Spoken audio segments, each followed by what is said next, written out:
Welcome to Wrestling with Philosophy. I'm your coach, Amit Palmer. Begin.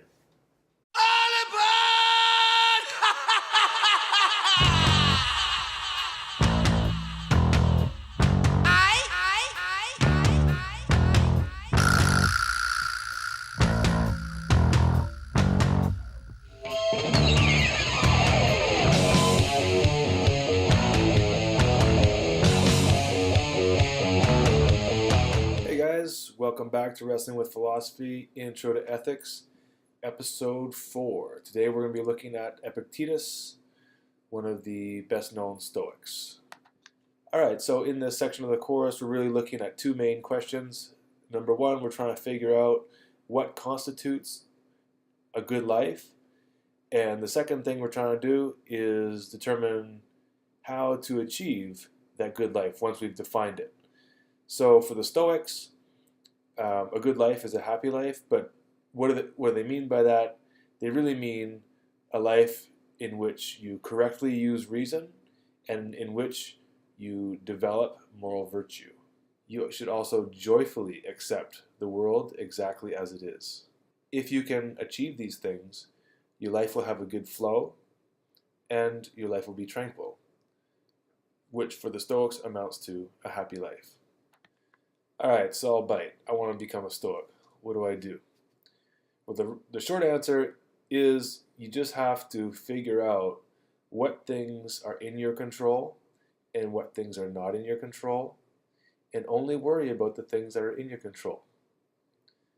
That is really the core of Stoicism. Alright, let's get into the nitty-gritty. He says, "Of things, some are in our power, and others are not. In our power are opinion, movement towards a thing, desire, aversion, and in a word, whatever are our own acts. Not in our power are the body, property, reputation, offices," he means political offices, and in a word, whatever are not our own acts. And the things in our power are by nature free, not subject to restraint or hindrance. But the things not in our power are weak, slavish, subject to restraint, and in the control of others.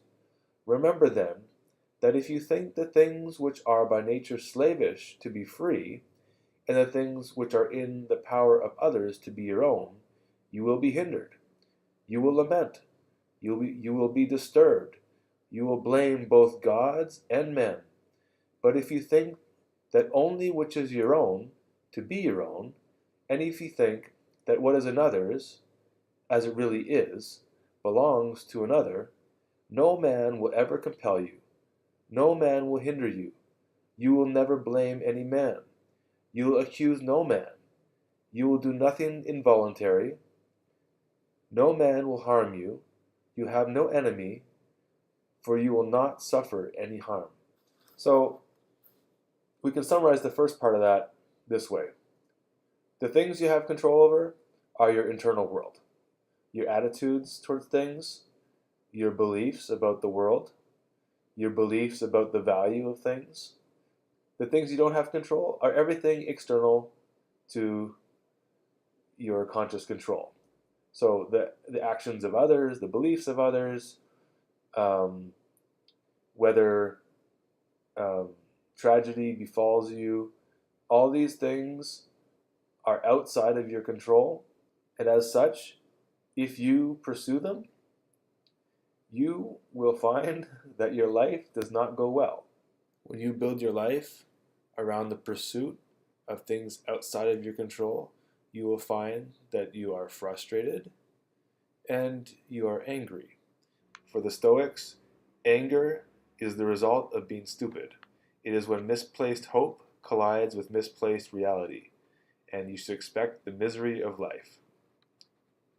Okay, so the next part of the puzzle is figuring out the Stoic view of value. So things external to us don't have inherent value. What that means is their value is only circumstantial. So take money, for example. Well, money only has value insofar as it buys things that help us. But if you have a disposition toward drug addiction, for example, and you also have a lot of money, then money is no longer a good thing. And so the value of external things is conditional on circumstances. And so the Stoics believe that people made mistakes about what had value. So certainly there are things that typically are good for us. So maybe like my health, I might think, oh yeah, health is good, therefore it has intrinsic value. But suppose there's a draft and I'm going to go off to be slaughtered, but they're only accepting people in good health. Well, in that case, it's actually good to have bad health. And so being in really good health wouldn't be a good thing. So again, things themselves, external to us, that we don't have direct control over, they don't have intrinsic value. Their value is only circumstantial. And it is true that in most circumstances, some things do help us with our life, but it's not true of all circumstances. Hence, external things don't have intrinsic value. On the other hand, what does have value is self-control, developing the virtues, the exercise of reason, and excluding false beliefs from your set of beliefs about the world. All right, so I understand there's a distinction between things I can control and things I can't control. How is recognizing this distinction going to make me happy? Well, if I pursue things that I don't have control over, then I'm going to be disappointed, and I'm also going to be anxious because I don't know whether I'm going to actually achieve those things. On the other hand, when it comes to the things that I can control, I'm not going to have the same anxiety because it's totally up to me whether I attain them. It's up to me whether I practice the moral virtues, or whether I have true beliefs about the world, or whether I adopt a joyful or adversarial attitude towards what happens to me in the world. And finally, this distinction matters because the things that I have control over, these can never be taken away from me, and they can never be diminished unless I so choose. The things that I don't have control over, these can disappear at any minute. My wealth can evaporate, the government can take my house, Otis can go chasing rabbits somewhere, and I won't find them for a couple days. All these things are out of my control. So if I hitch my happiness to things that don't depend on me and that can be taken away, then my happiness can be taken away. All right, so in order for the rest of this to really make sense, we need to just talk a little bit about Epictetus's metaphysical views. So if you remember last episode, we talked about Epicurus. Now, Epicurus's view of God, the creator God, was that he just makes the universe and he's hands off. He doesn't care about human affairs. Epictetus agrees that God doesn't intervene in human affairs, but God is perfectly good and perfectly rational, which means that everything that happens in the universe happens for a good reason. And the only reason why you can't see that is because you're only looking at things from your perspective, man. But if you just open your mind, you'd see the fact that you got hit by a car was actually a good thing. You just can't see it yet. So when you understand that the universe is a rational place and that everything is happening for a reason, this should change your attitude towards how you go through the world. As you go through the world, you want to joyfully accept everything that happens to you.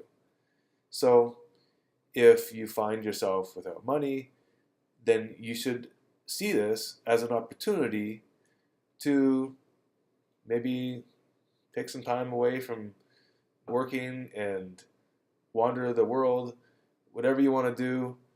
The point is that external events themselves are not bad. What's bad is how we perceive the event. And so for the Stoics, all external things are value neutral, and what really matters is how we perceive those events. Okay, so does this mean that we just sit back and let life happen to us and don't respond? Like if it's raining, we just stand there out in the rain. Um, if someone's punching me in the face, I just kind of smile, say, "Hey, everything happens for a reason, man. It's all good." That's not what they believe. So Epictetus had some nice sarcasm in his writing. I'm just going to read you a short little bit. "But my nose is running. What do you have hands for, idiot, if not to wipe it? But how is it right that there be running noses in the first place? Instead of thinking up protests, wouldn't it be easier just to wipe your nose?"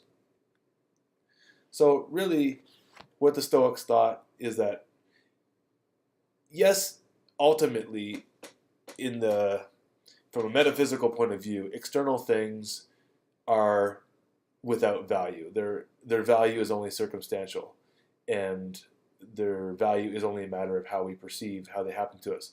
But it doesn't mean that we should just sit there and let the world happen to us, because there are certain things that do help our lives go better. We're not going to go running around looking for trouble.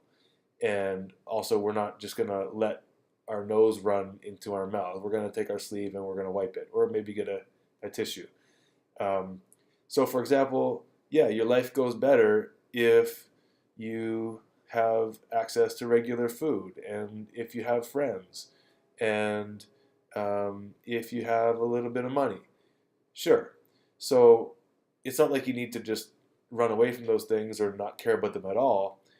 The point is that you don't want to attach yourself to those, and you want to, as you pursue those things, you want to just keep in mind that their ultimate nature is such that they don't have value. But it doesn't mean that you ought not to pursue them. So there's an analogy that Epictetus gives. I'm going to give a contemporary version of it. So think of a football game. Football players in a really good football game, they pursue the ball with all their might and all their strategizing. Now, does it mean that the ball itself has great value? What makes a great football game is how the players pursue the ball. What makes a great life is how you pursue the things in life. If you do it virtuously, then that is a great life. Importantly, nobody on the football field really believes that the football itself has great value outside of how it's used in the game. And the same goes for the analogy with life. You have to always keep in mind, as you're pursuing external things, that ultimately they don't have intrinsic value. And so what matters is how you pursue them, not the thing in itself. So here are a couple of things for you guys to think about. First of all, what do you think about Epictetus' claim that the best way to achieve happiness is to really only pursue those things over which you have control? That is the road to happiness purely one of self-control and virtue? Second is the idea that perceptions are all that matters. So Epictetus says, men are disturbed not by things which happen, but by the opinions about these things. So is it true that everything that happens to us is neither good nor bad?